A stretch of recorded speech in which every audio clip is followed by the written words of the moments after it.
Shalom, saudara-saudara yang dikasihi Tuhan Yesus Kristus. Salam sejahtera buat saudara semua dimanapun saudara berada. Damai dan sukacita oleh Roh Kudus melimpah senantiasa dalam hati dan kehidupan saudara semua. Ayat renungan kita saat ini terdapat di dalam Ibrani 8 ayat 12. Tertulis demikian. Sebab aku akan menaruh belas kasihan terhadap kesalahan mereka dan tidak lagi mengingat dosa-dosa mereka.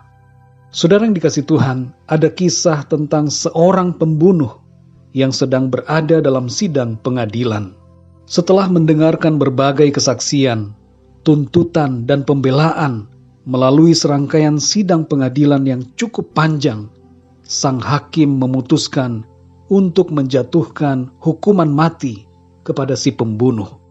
Pengacara atau pembela pembunuh ini menyampaikan permintaan sang pembunuh kepada hakim.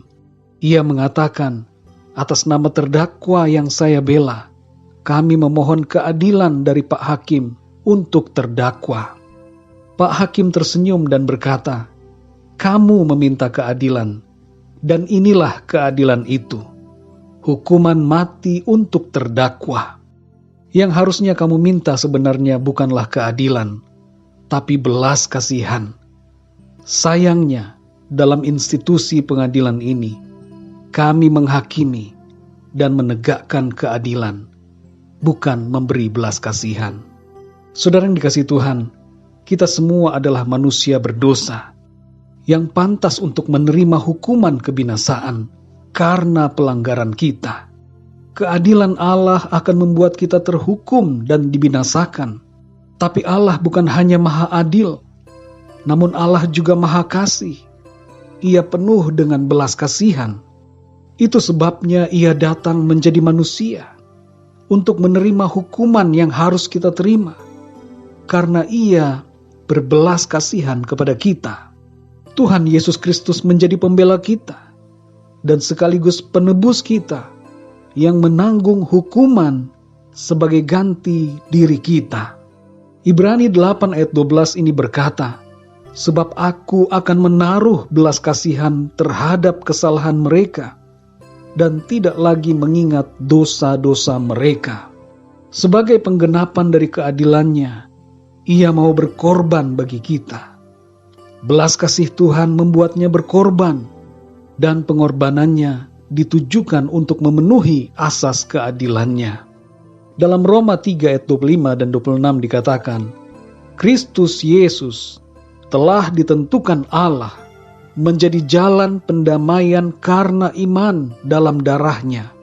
Hal ini dibuatnya untuk menunjukkan keadilannya, karena ia telah membiarkan dosa-dosa yang telah terjadi dahulu pada masa kesabarannya. Maksudnya ialah untuk menunjukkan keadilannya pada masa ini, supaya nyata bahwa ia benar dan juga membenarkan orang yang percaya kepada Yesus. Saudara yang dikasihi Tuhan, kita adalah orang-orang yang patut bersyukur karena Tuhan Yesus Sang Hakim Agung sekaligus juga adalah pembela agung kita yang menghakimi namun juga membela dan bahkan menebus kita dengan darahnya yang suci. Dalam dunia ini, saudara, kita dapat melihat karya penebusan Allah dalam Kristus melalui institusi pengadilan yang adalah gambaran tentang pengadilan dan keadilan Allah. Namun ditambah lagi dengan adanya belas kasih Allah yang ditunjukkannya dengan membela kita orang-orang yang berdosa dan menebus kita serta memerdekakan kita dari penghukuman.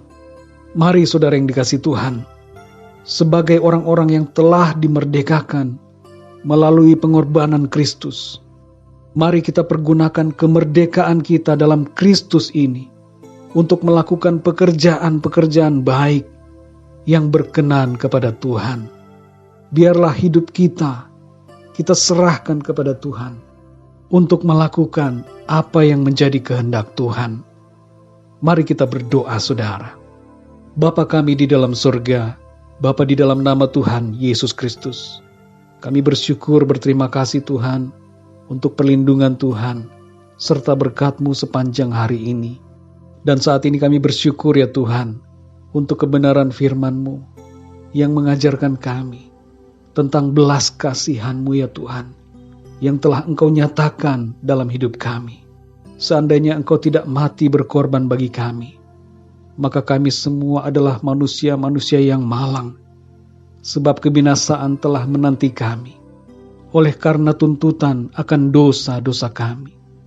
Tapi kami bersyukur ya Tuhan, oleh karena belas kasihan-Mu, membuat-Mu turun ke dunia, menjadi manusia sama seperti kami.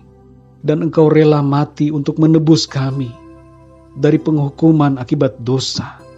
Terima kasih Tuhan, karena Engkau bukan saja sebagai hakim yang adil, tapi juga Engkau adalah pembela kami yang agung. Dan bahkan juga Engkau adalah penebus kami, yang telah membebaskan kami dari penghukuman serta memerdekakan kami ya Tuhan. Terima kasih ya Tuhan untuk kehidupan kekal yang Tuhan anugerahkan dalam hidup kami. Terima kasih untuk pengampunan. Terima kasih untuk pengorbanan-Mu ya Tuhan. Kami mengucap syukur kepada-Mu dalam hidup kami ini Tuhan, yang Tuhan anugerahkan. Kami mau menyerahkan seluruh hidup kami ini untuk melayani Tuhan dan untuk melakukan pekerjaan-pekerjaan baik yang berkenan kepada-Mu ya Tuhan. Terima kasih Bapa. Lindungi kami di sepanjang malam ini. Biarlah berkat-Mu senantiasa Tuhan curahkan atas kami. Dan besok pagi kami kembali bangun dengan kekuatan yang baru, untuk kami pakai melayani-Mu Tuhan. Terima kasih Bapa. Terpujilah nama-Mu. Di dalam nama Tuhan Yesus Kristus, kami berdoa dan mengucap syukur. Haleluya. Amin. Puji Tuhan, saudara yang dikasihi Tuhan, saya percaya firman Tuhan menjadi berkat dan kekuatan buat saudara semua. Dan Roh Kudus akan menolong saudara untuk lebih lagi memahami kebenaran firman Tuhan. Tuhan Yesus memberkati saudara semua. Sampai jumpa dalam renungan yang berikutnya. Haleluya.